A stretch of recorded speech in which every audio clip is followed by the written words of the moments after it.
Purchase goods from Raj 30,000 amount paid by check.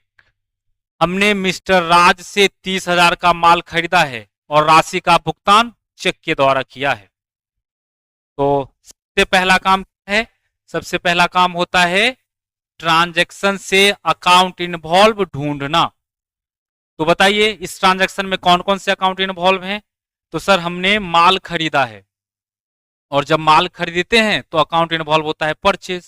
तो एक account तो हो गया हमारा परचेज, और दूसरा कौन सा होगा? कौन सा होगा दूसरा? तो सर हमने राज से खरीदा है, राज का नाम लिखा हुआ है, तो दूसरा अकाउंट हो जाएगा राज। अरे नहीं रे बाबा, राज का नाम क्यों होगा? अरे पेमेंट कर तो दी हमने उन्हें चेक के द्वारा, चेक दे तो दिया, उधार थोड़ी ना लिए हैं कि राज का नाम हो जाएगा। अच्छा, तो चेक दिए हैं इसका मतलब चेक हो जाएगा अकाउंट इन्वॉल्व? अरे नहीं, क्यों होगा? चेक क्यों होगा? चेक अपने आप में कोई अकाउंट थोड़ी ना होता है। चेक तो बस बैंक से पैसे लेने और देने का एक माध्यम होता है। क्या होता है चेक? चेक बैंक को दिया गया एक रिटेन ऑर्डर होता है कि भाई बैंक तू इस व्यक्ति को इतने पैसे दे दे।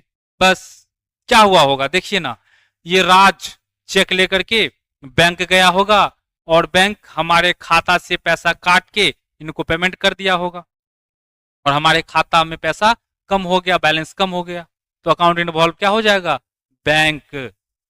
ध्यान रखिए, जब भी ट्रांजैक्शन चेक या ड्राफ्ट के द्वारा हो तो अकाउंट इन्वॉल्व बैंक होगा, बैंक। ध्यान रखेंगे। आ जाइए भाई,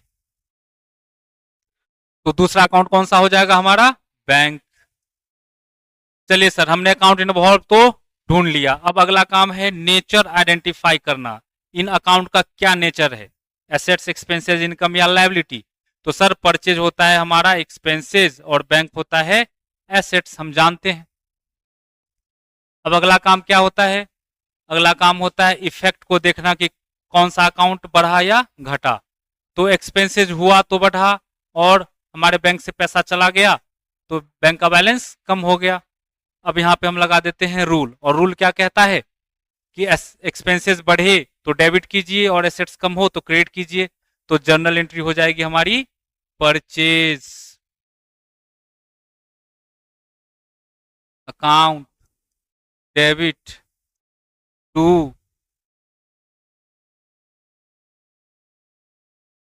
बैंक अकाउंट।